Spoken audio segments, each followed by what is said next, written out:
Hello everyone. Welcome to Dyslexia, another session of Dyslexia Nigeria's talk show where we talk everything about dyslexia with amazing people. Hi everyone for joining. Thank you for coming today. Hello, you're on time. Hi everyone. Thanks for being on time. It's nice to start on time. I'm excited to be here at 12 on the dot. Thanks for being here with me. Welcome to another episode of Dyslexia Nigeria's talk show. Hi, Kitty Traffic. Welcome to Dyslexia. We're talking everything dyslexia with amazing people who know about, who live with, who are passionate about dyslexia. Hi, everyone, for joining. Our guest is here as well already. Thank you for coming. Invited her to join, so let's see what we can do today.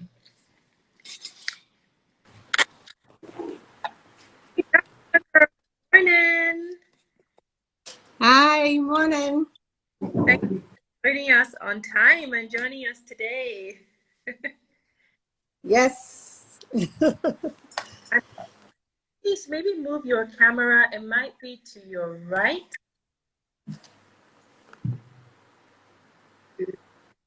Okay, you're dipping in and out a bit. Your audio is going in and out. Oh no, how about now? Okay, I can hear you better now. Yes, I can hear you better now. Hear me now? Yes, I can. Holds up. I'm hoping it holds up. So thank you. If you can't hear me at any point, please let me know. Will do. Okay. Well, thank you. We have a whole hour to talk about things that we care about.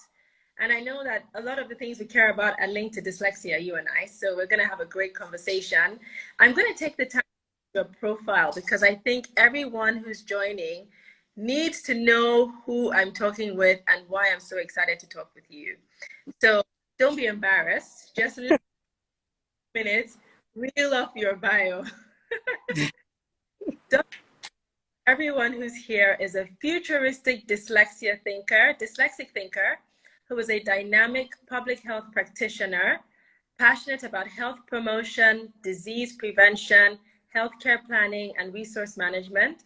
Her career spans over 23 years of experience working in the health and IT industries in several countries, including Nigeria, the United States, and Canada. She has spent over a decade in IT project management. She's a certified data privacy solution engineer. She has worked on various public health related projects in hospitals and across sectors in the US, with specific focus on data collection, data management research. She's a visionary, enthusiastic leader and pioneer. She pioneered Lagos State Breast Cancer Program and the e-health unit at the Lagos State Ministry of Health. Wow. Her work experience in government in the US, in Canada, and Nigeria gives her a balanced view of the health sectors. She's been a herbal medicine advocate that has projected her into herbs and agriculture. There's just so much that you have done, Dr. Ronke Agoro. Thank you so much for taking the time to join us today. I can't wait to hear from you and learn from you about your inspirational journey with dyslexia. Thank you. Thank you very much. So I know I reeled off your bio, but let's start by hearing from you. If you were going to introduce yourself, bio aside, how would you like us to remember you? That's a very good question.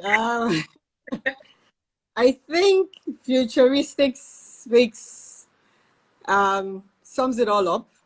I'm a visionary. Futuristic. I've spent a bulk of my life in the future that I have in the present, and it took a while to actually understand what was going on.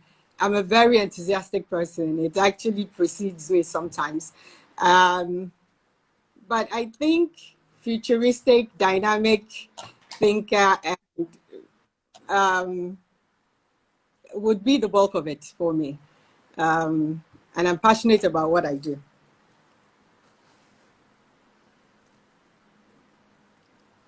I can't hear you. No! Yes, I can hear you. You dipped a bit for a while. I believe I'm connected to 3 options of internet. I'm really hoping you can hear me throughout this session. I can hear you now. I can hear you now. I know what you mean. Futuristic and dynamic. I think for many people, when they think about that, they actually don't understand what it means to feel that you are futuristic. So what does that mean to you, futuristic? Let me tell you a bit about how I first realized that I was futuristic. I think I was in my teenage years, and I enjoyed reading, even though dyslexics tend to kind of swaffle around reading. And I always thought about the future, about 20 years right into the future. Then in recent times, I have a cousin who's a colleague as well, said that she'd always say that, okay, you're too way advanced in the future, you're too in the future, you're too in the future. And then it didn't really dawn on me. But there was a project I started with a group of friends about 14 years ago. And we were told then that we were 20 years ahead. And it was my baby. The project was my baby because it was something I'd written in school. And we're trying to bring it to life here in Lagos. And they said one of the comments that we got back was that we were 20 years ahead. It didn't really resonate deeply for me to actually take ownership of it. But when I switched from pre-med to public health, I now actually understood what that meant to be futuristic. The beauty of public health is that you actually have to solve problems 20 years, 30, 50 years ahead before it actually comes to bite in the present. And it fits me like a glove. It's like me playing in my domain. So I actually remember when the shift happened, where I was really plugged into what was a natural environment for me.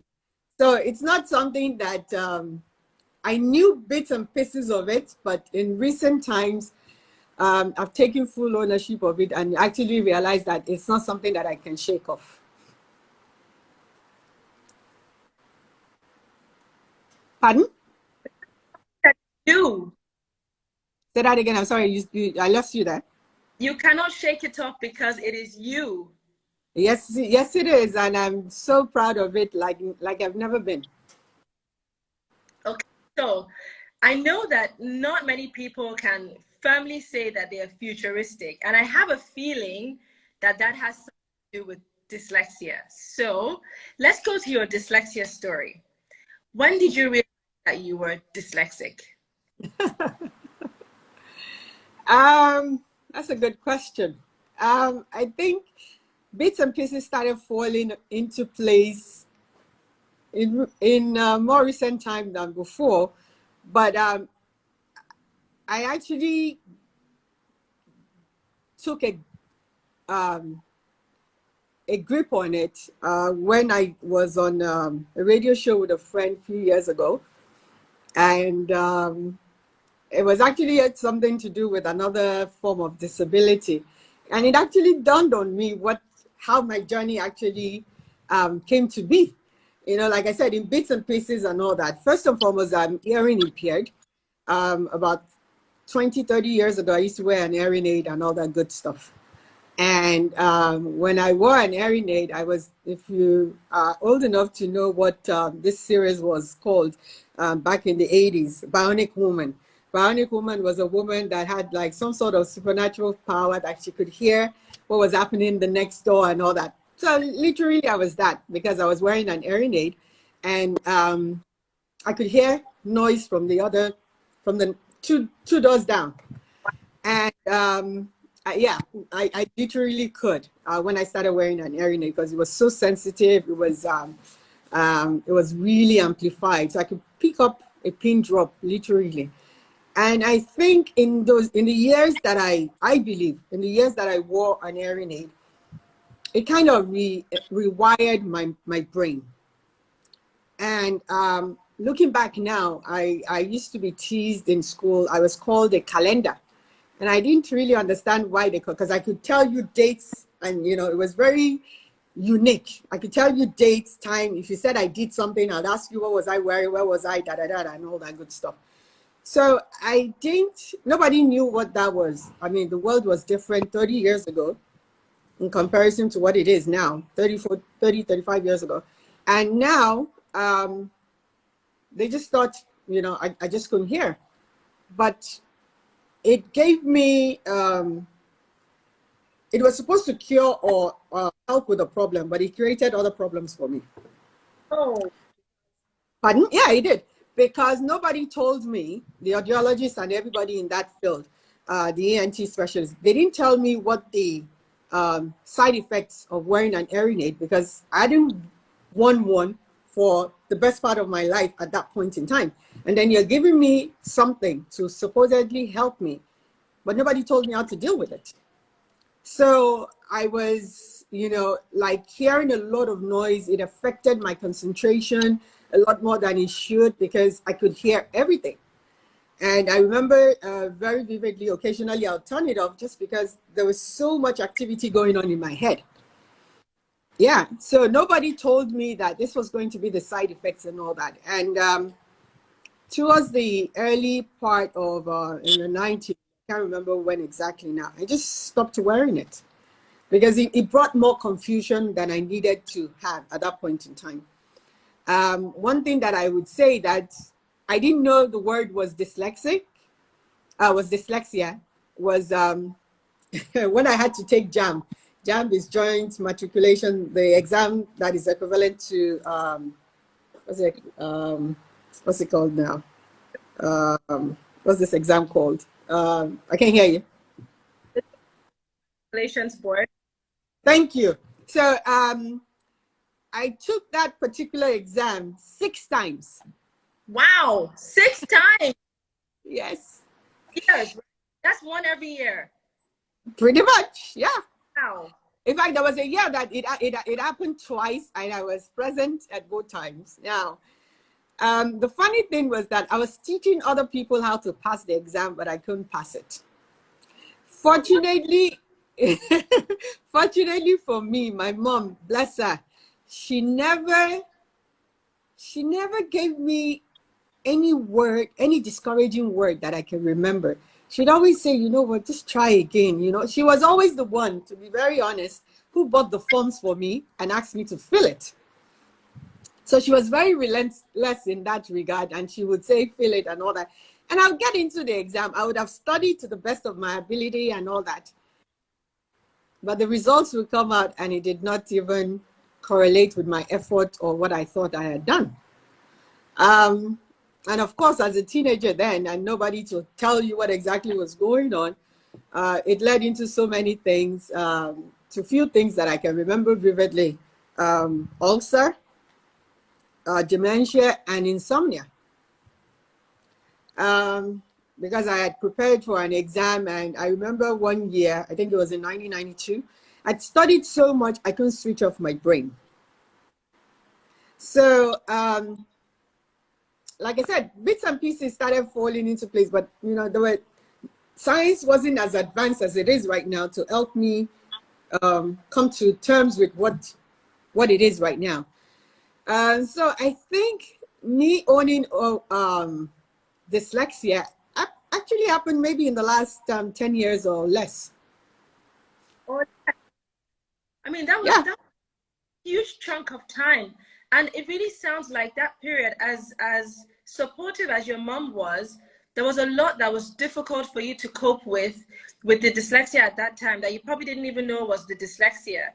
What was it about the way the exams were that made it difficult for you to communicate what you knew? Because clearly you knew what they were asking. Yeah. So while I was here in Nigeria, I even up to date, I must confess, I, as a dyslexic, I see things in different shades of gray. Multiple choice questions are black and white, or sorry, black or white. It's not a shade of gray. So in taking the exams, I'll be like, oh, it could be A, truly it could, well, B too could be, because I can see it from that dimension. All the answers look right. So I remember recently I was like, because exams have a specific way they want questions answered. That was what I wasn't getting. But if you took it to the broader spectrum of answer the questions open-ended, I was fine. But ABC, to me, all the answers looked right. And that was the struggle. And even till date, I still will not willingly sit down to to do an exam that is multiple choice, because without being arrogant, the way examiners look at questions or put questions together, my intelligence is higher than that. So I have a struggle. I'm struggling to fit into a box. But naturally, the box was never meant for me. So I'm trying to confine myself, or any dyslexic is trying to confine themselves into a box. And it's not, it never will fit. Wow. A lot that you said in there. First of all, that box, I think many of us don't realize how much we live with the box, because school itself is often a box, even though school is supposed to help you figure out what shape you. School chooses a box and forces you into that box. But I think what is very inspiring for me about you and your story is that you've gone on to all of these achievements despite what happened in that period. And for me, it's a way that you have overcome fear, you know, whether it's fear of failure, fear of ridicule, fear of repetition, fear of whatever it is, disappointing other people, and coming to a sense of freedom of yourself, freedom to allow yourself to be and to thrive. How would you say you have made that transition from fear to freedom? That transition has been, it's a lifetime's journey. So for me, I know that my brain is always in the future. And I know that truly, if I focus, calm down, and I know how to study or how to get on something, I can excel. Over the years, especially taking jams 6 times, trust me, it gave me a deep level of resilience, persistence, perseverance, that I don't think I would have gotten had it been as easy as ABC for me. So with that, I had this inbuilt attitude that, okay, there has to be a way around it. I don't know what the answer is, but there has to be a way around it. And it's not, I've come to embrace wholeheartedly that there's more than one way to get to where you're going. There's more than one way to get to do what you want to do. There's more than one way to skin a cat. And there's a Yoruba proverb that says that there are many doors or entrance into a market. And those were things that my mom used, even though she did not understand that I had dyslexia.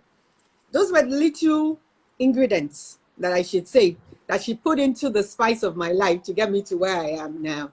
And every now and then, when I do face one challenge or the other, I'm like, okay, we just have to put on a different thinking cap and find a way around it. It's given me the attitude and the zeal to never give up. Not because I know the answer, but then again, it's not a one-size-fits-all. So I found myself, number one, I'm a non-conformist in any form, shape, or manner. I found myself challenging that. Says who? Even because I say I'm a scientist by and large, but I'm like, science is not definitive.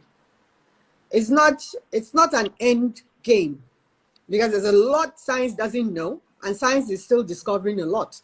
Science has found 1 million things. There's still another 10 billion things science does not know. So I'm like, says who? So over the years, that has given me the confidence to actually challenge that, you know, that who says? And it has helped because I've had that opportunity to actually educate other people that, look, what you're looking at is not, it's simple, but at the same time, it's not as simple. So you should not have that automatic disposition to condemn someone. that, oh, this person doesn't know anything. Because trust me, I did in my elementary years in school, I did woefully in school, because back then schools, students were judged by positions in classes. And I can say gladly and proudly, I was 52nd out of 55, Wow. 53rd out of 55, and all that good stuff. But one thing everybody could tell you then was that I was smart and intelligent. School is just a fraction of who you are. So, and I had a very good memory, even from a very, very young age. I remember we had to go to one of my uncle's place, and everybody didn't know how to get there. I had been there once, and I led them to the place. So there were things we just didn't know what or how to harness it or to make use of it. So it's a lifetime journey that you just have to keep owning as you go along. Absolutely. Thank you for that. You know, there were a few things you said there that I would like us to talk about. Can you still hear me? Yes, I can hear you. So you mentioned that going through that gave you the resilience, perseverance, and persistence that you find very useful to you nowadays. And I think a lot of people also think that the struggles that individuals with dyslexia go through eventually works out, you know, yay, at least you became resilient, you know.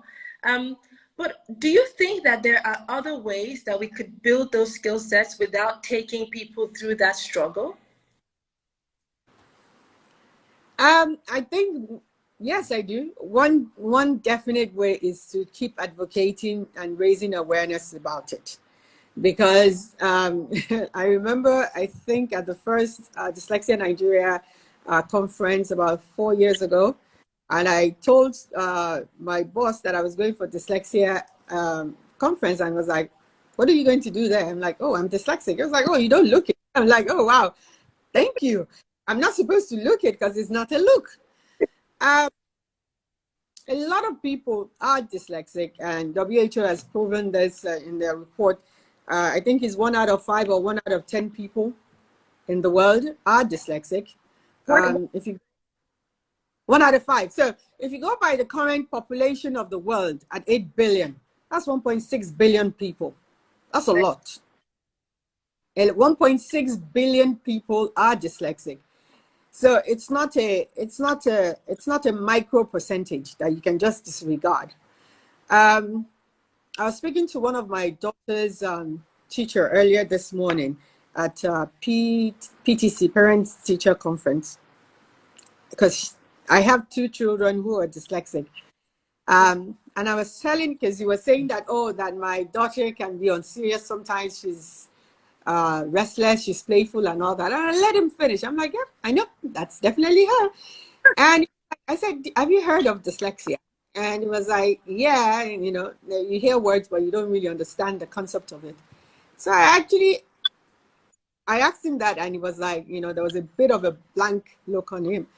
And I was like, she's dyslexic. That's why you can't get her to sit still in that sense and all that. You have to teach her in a way she can relate to. Otherwise, she's not going to grasp it. So I said, I'm dyslexic. And of course, before they start looking at you like, oh, you're another condemned person, I quickly pulled it out. And I have a PhD in public health. Ah, okay. Pardon? You're at the top of academia. Yes. So I tend to have to do that when I say, oh, I'm dyslexic. And they're like, ah, you can almost see the condemning look coming on. I'm like, oh yeah, I'm dyslexic, but I have a PhD and all that. So don't look at me in that sense. I'm like, oh wow, and all that. And as I've spoken to people over the last 4 or 5 years that I've actually chosen to be an advocate for dyslexia, I've met people that actually realize that they are dyslexic, but they didn't know they are dyslexic. And that has made a huge difference, that I'm like, oh, welcome to the club. They didn't know that was what was wrong with them or what they needed to embrace. I said, look, it's not a disease that you can wish away. It's something you have to learn to live with for the rest of your life. And they're like, oh, so that was why I had their struggle in school. I'm like, yeah. And, you know, more people, even in professional lives, I'm not talking about students who are still in school now. I'm talking about professionals like you and me that are like, oh, and then the big bright light comes on. Oh, so that's what he was. So that's what I was, and all that good stuff. So it's not something that a lot of people know. People are getting more and more familiar with it, but not in depth. So there's a huge need to actually increase awareness. And then perhaps parents and teachers will be able to identify it, and bosses too will be able to identify it in the classroom, in schools, and at workplace. Because I've heard people refer to other colleagues, or that person is so, in quotation, DUMB, I don't want to say the word, but the person is struggling because you're asking someone that doesn't like numbers to actually be an accountant. You know, it's a mismatch. Round pegs and square holes. Yeah. And in a mismatch is also it's a shame, it's a loss, because there's strengths that that person has that you're also not utilizing. So beyond being in the wrong one, you're actually losing what they're quite good at. But I mean, Exactly. much that you've just said now about the awareness, and the Mm-hmm. awareness levels, the awareness on the school level, the awareness on the parent level. For you, Yeah. with have dyslexia, you are their number one advocate. And I Yeah. think sometimes parents and guardians forget how much power they have to shape a child's story or the backdrop with which they build their own story. So what would Yeah. you are some of the guidelines or advice that you would give parents as to how to take something that can be made to be so difficult and negative to be something that can be seen as so beautiful? Fantastic question. One thing I would say, one thing I've experienced personally is that I would love to say in Nigeria, but that would be very untrue. Across the world, because I've had to deal with teachers in Canada, teachers in the US, in England, and yeah, people throw words around in terms of label. Yes, that's I give right. you a good example. About 10, 11 years ago, my son's teacher, I think it was in grade one or, yeah, said that he couldn't read and asked to see me. So I went to see her. I said, what do you mean he can't read? And she said, he can't read. I'm like, you need to explain better. What do you mean by that? Is it that he can't read CAT? Is it what exactly can he read? And she was like, oh, he just can't read. I said, well, okay. So in fact, I was very calm that day. I said, look, Barack Obama was the president at that point in time. And I said, I'm more educated than Barack Obama in terms of degrees, but Barack Obama probably reads better than me. They're two different things. What exactly can't he read? So I realized then that she just threw the word out there without actually being able to synthesize what she had said. And even today, when the teacher said that my daughter was on serious or she needed to buckle up on being serious, I realized that the gap of him not knowing was giving him um, the confidence or effrontery to use a label, whether he understood the label or not. And it's a common practice. We just throw out a label that a child is dumb, da da da, and all that good stuff. But what exactly is the child not good at? So to parents, you cannot let anybody label your child without a very good reason. You have to be convinced beyond reasonable doubt for anybody to attach a label to your child. You can't let somebody say, oh, your child is dumb. Under what classification, under what auspice is that person saying the child or someone is dumb? It has to be, I mean, I don't think I've met someone that is dumb all round. I think anybody that fits into that category will be someone who doesn't have a brain. Then we automatically know that that person won't be alive anyway. Yes. So I say that, oh, this person, we all have strengths. I have my strengths, and I'll tell you gladly, There's some things I don't want to do. Not that I can't do it, but it's just going to take too much manpower from brain power. And parents have to be the voice of their children because they don't know what they're going through. And getting them to speak with someone that has been through what they're going through helps them. Like my daughter yesterday, she didn't do so well in the test and all that, and she cried and cried, and she was like, "Oh, mommy, I really tried." I said, "I know." And I always tell my children's tutors or teachers or whatever they're called that I am not interested in grades. In fact, I remember about 8 years ago when I took my son to England, I told the headmaster, I said, if my son ever comes home with straight A's, I'll pull him out of your school. And he was like, he's never heard that before. And he said, he's never heard that before. I said, yeah, I know. He said, most parents want their children to get all A's. I said, for me and my son, if he comes home with all A's, it's an indication that something is wrong with him. Because his strength is not a flat line. So if he comes home with an all A's, it's either someone is doctoring that report, something is definitely wrong with him. So like I tell anybody in the health sector that, look, as a patient in the health domain now, you have to know your body better than a medical doctor. The medical doctor knows the human body, but not your body. Yours. Exactly. A parent knows their child by and large, at least 90%. You cannot let the 10% or the 5% that the teacher or the school know be heavier than, pardon? Can't carry more weight than the 90% that you know. Thank you. So when I tell my children all the time, I say, look, all I want to know is that you're putting in your best effort, you're learning, you're improving. I don't care about grades, and I never will. I am not easily swayed or in awe of somebody who has a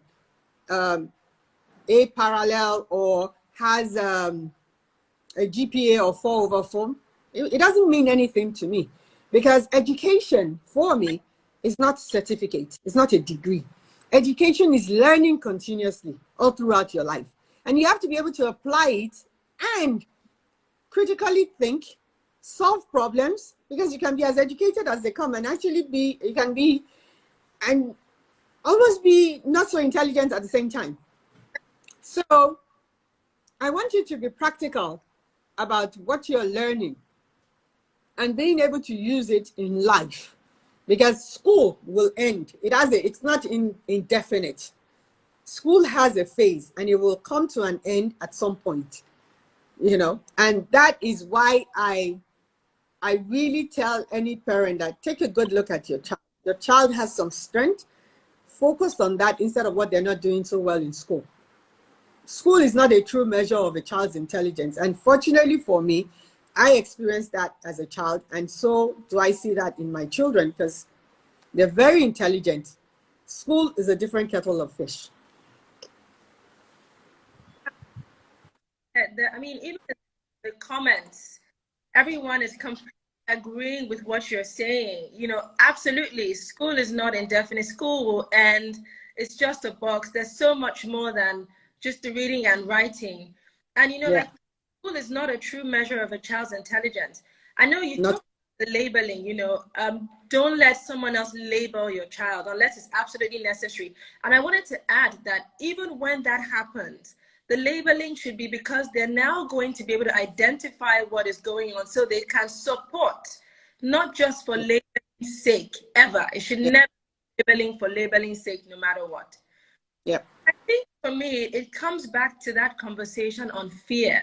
I think a lot of schools, even in our experience engaging schools, it's the fear that parents will see them as incompetent in dealing with what is in their classroom.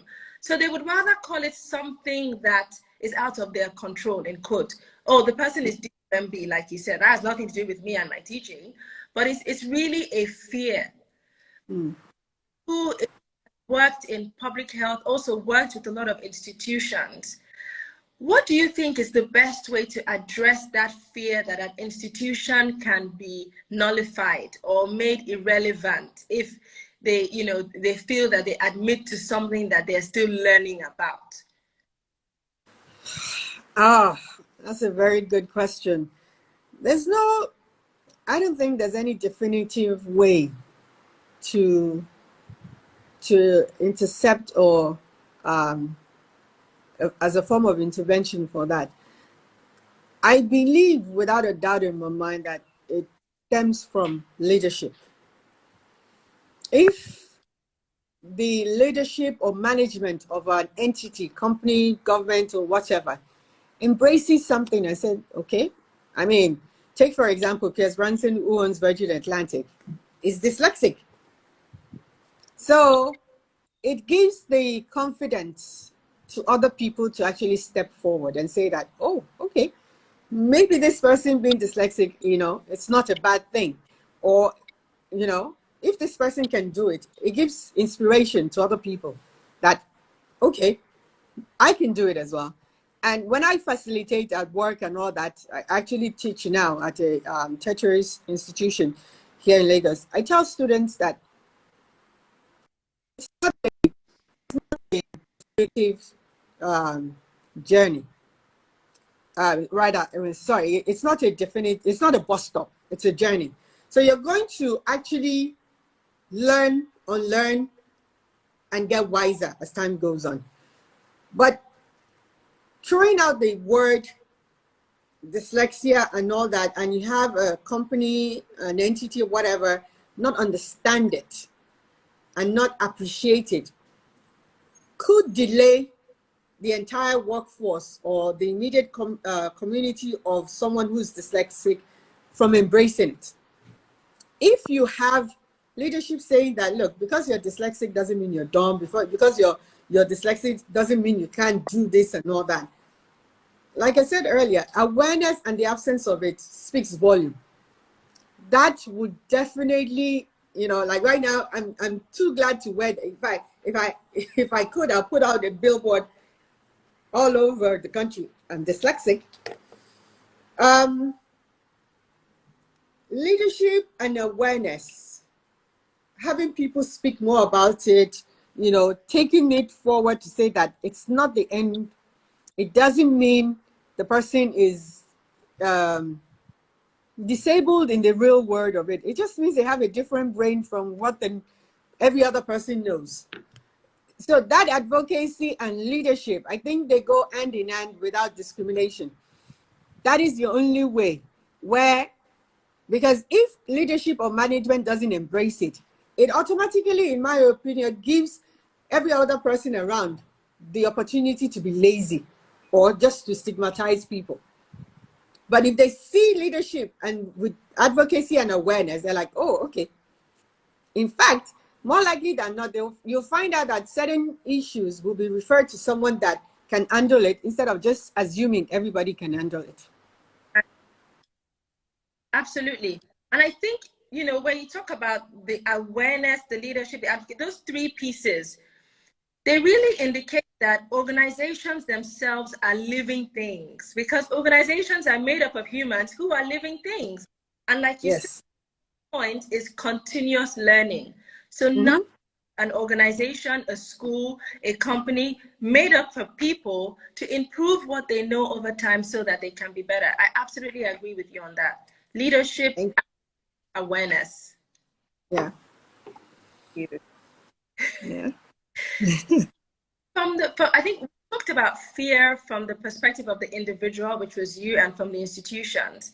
How about from the perspective of a parent? Sometimes the truth is many parents also don't know what milestones their children should be hitting. And they truly get nervous or anxious or worried that they're not doing as well as they should, and where should they focus on?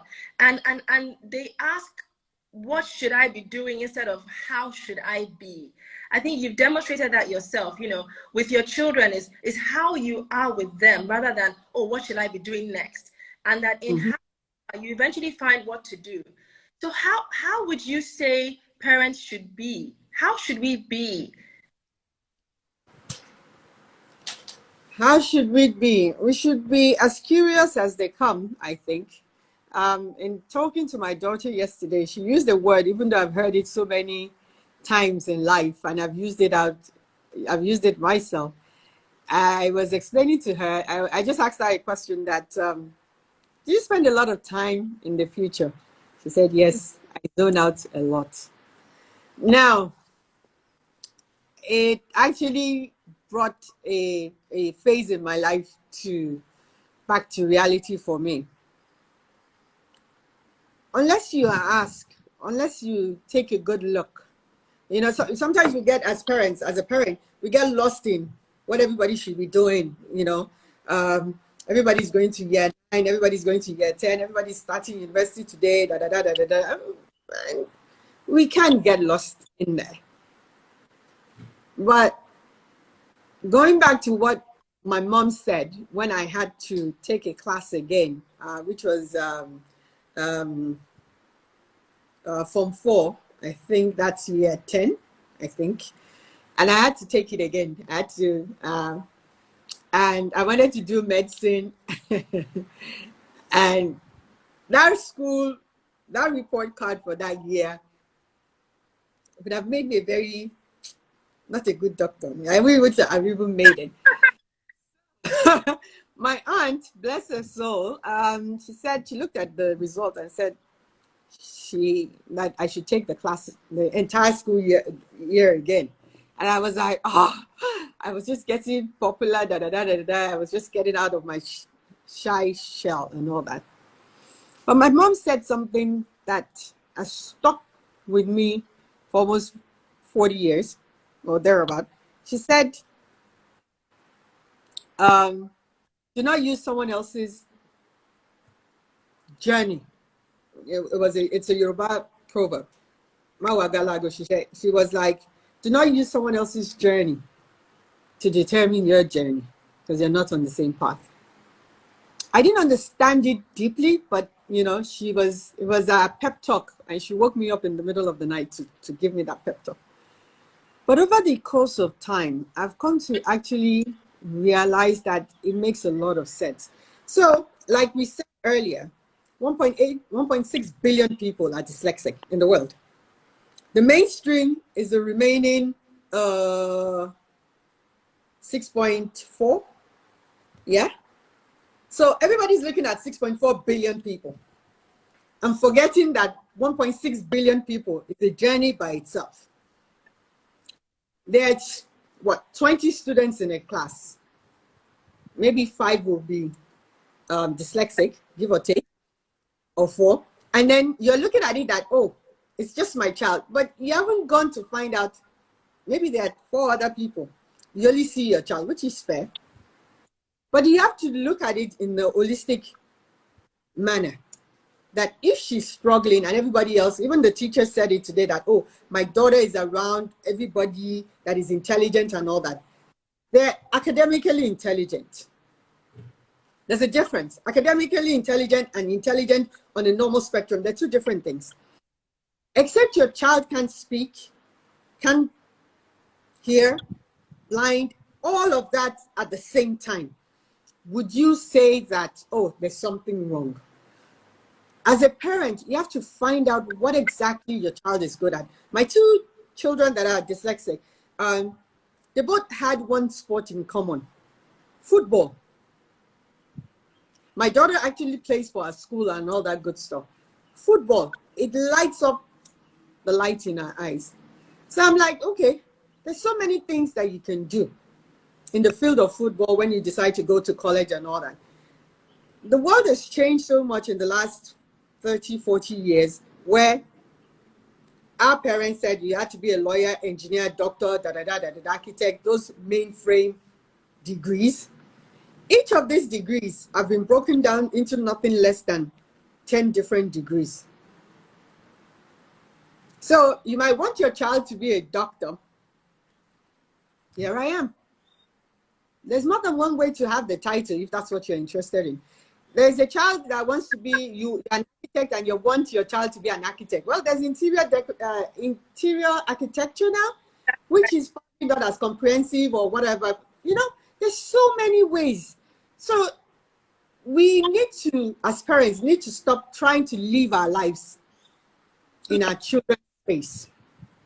If we don't refrain from that, you're going to be exerting a lot of pressure on them that is going to invariably make them think they're incompetent, they're not good enough, lack self-esteem, lack self-confidence, and all that good stuff. And it can be a time bomb waiting to happen. Like I said, everybody on the face of the earth, they have their strengths, and their weaknesses. You have to help them to be able to light that path, for them to actually be able to own it. You know, to say that, okay, this is what I'm good at, this is what I'm not good at. There's some things you can't pay me all the money in the world to embrace. I'm not interested. It's not, I can do it if I want to, but it's just not worth my while, because it's probably going to take a lot of energy from me. So I'm not going to exert it that way. So parents need to step back from the mainstream and say, oh, everybody's going to university, my child. Aye, step back and look at your child as your child, and not just a number of 20 students going to universities. That way you'll be able to actually guide your child, because you might have even gone through the same path, but you've forgotten, or you just, you know, didn't realize it. So I think that's the main thing, stepping back and looking at your child up close and personal.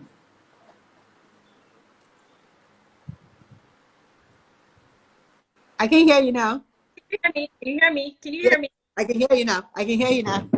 I'm going to go back and watch this, our conversation again and again, because I feel and I know there's so many things you've said in here that are little nuggets that can chart the way for so many people. And like you said, my favorite one, light the path for them to own it.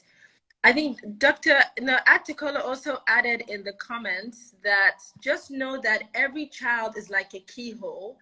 Find the right and it will always open. And that is absolutely true. It's the same thing you've also said.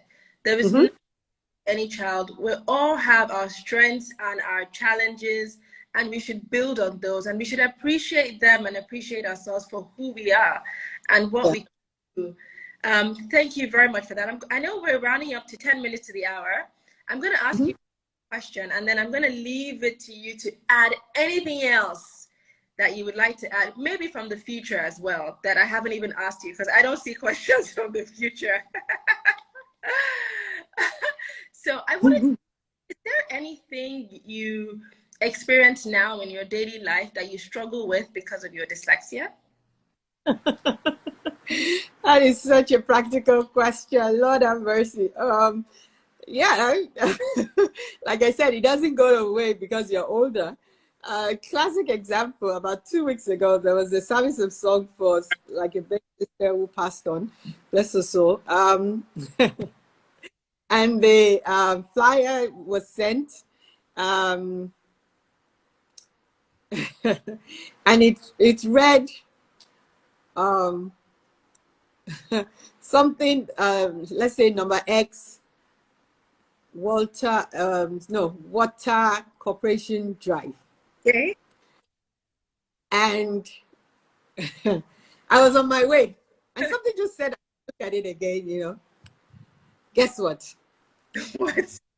The address actually read what I saw before I went back to it to realize X number Water Corporation was Walter Carrington. Oh, wow. So, like I was explaining to my daughter, the brain of the 6.4 billion people on the face of the earth, just for analogy's sake, runs at, let's say, 100 per hour. I, as a dyslexic, my brain runs at 1,000,000 per hour. So I was reading so far ahead that I have to bring myself back to the present, otherwise I would have. And it happens all the time. In fact, another classical case this morning, I asked for someone's phone number, and my sister sent it, and she sent a screenshot instead of sending it as a contact. And I was like, oh my God. I kept trying to memorize the number to put it. I must have gotten Emefele's number and everybody else. I sent her a message. Why did you do that? So she replied and said, oh, she realized that my dyslexia was a play. I said, yes, it was. Because what it was that, what it is that when you're looking at certain numbers, unconsciously, And it takes a little bit of understanding and maturity and experience to be able to retract it and trick it and tune it back to your present status. My mind was multiplying a lot of numbers at the same time and all that. And every time I was reading numbers, it was like that bionic woman essence. I was reading numbers from maybe 2 doors away. It was so difficult. One thing I like about myself being dyslexic is that, honestly, I don't know how to do mundane tasks. A classic example, about 3 years ago, there's a way they name number files. It's something I've never done before that I can remember. And just to label a file, they had to get a junior staff to teach me. I'm like, I can't do it. I could not process it in my beautiful brain. It was actually more challenging than the PhD. I was like, I can't do this. And I realized that it was so mundane, I couldn't do it. So I'm like, okay, here is where my strength lies. Give me a task that requires moving Abuja to Lagos. I'll be excited and challenged to do it. But if you're asking me to do the simplest thing, to move a phone from A to B and it's right in front of me, I can't do it.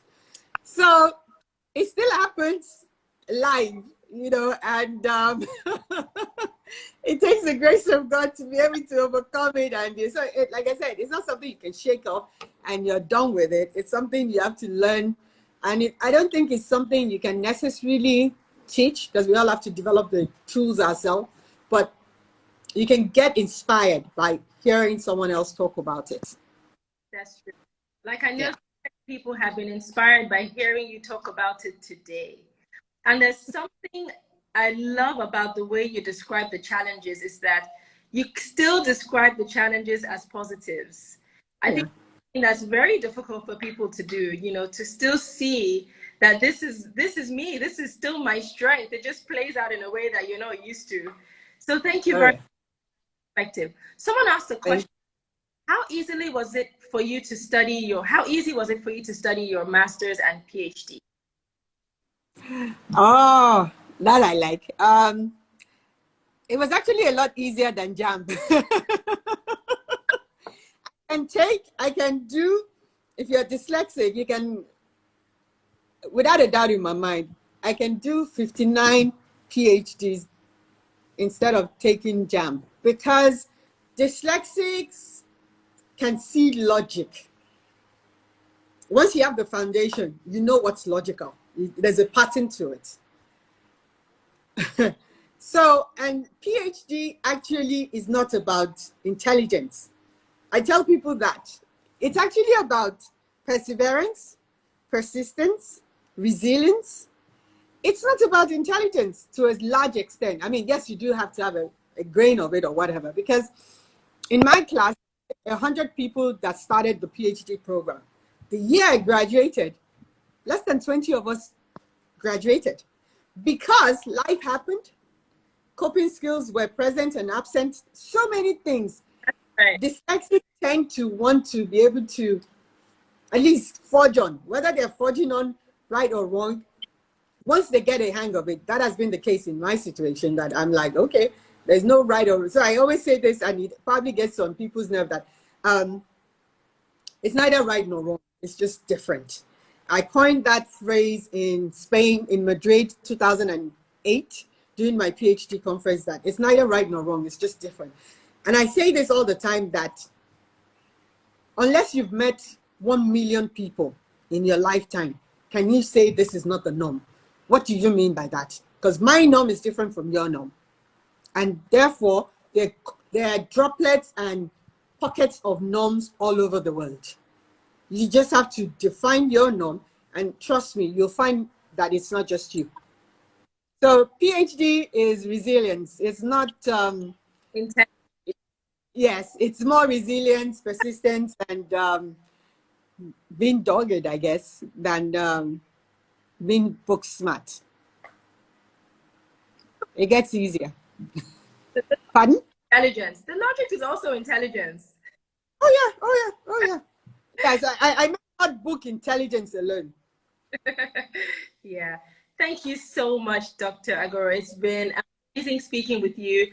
There are lots of nuggets you've given us today. I can't remember them all, but you've told us about being flexible as parents, as individuals, as institutions, that education is a learning journey. School is a your life. There's more than one way to skin a cat to get what you want, to achieve the goals that you want. If something is not working out, put on a different thinking cap. I really like that, because you didn't say if something is not working out, keep trying the same way over and over again. You said put on a different cap. And I think that applies in so many different ways. You've also talked about perspective, you know, that something is different, a perspective is different from ours doesn't make it wrong, and that there's no need to judge in that regard. If a child is going to in any way, it has to be because they're going to get some support from it. And you did talk about leadership, advocacy, and awareness. So many things I learned from you today. I would like to give us some nuggets for future before we go.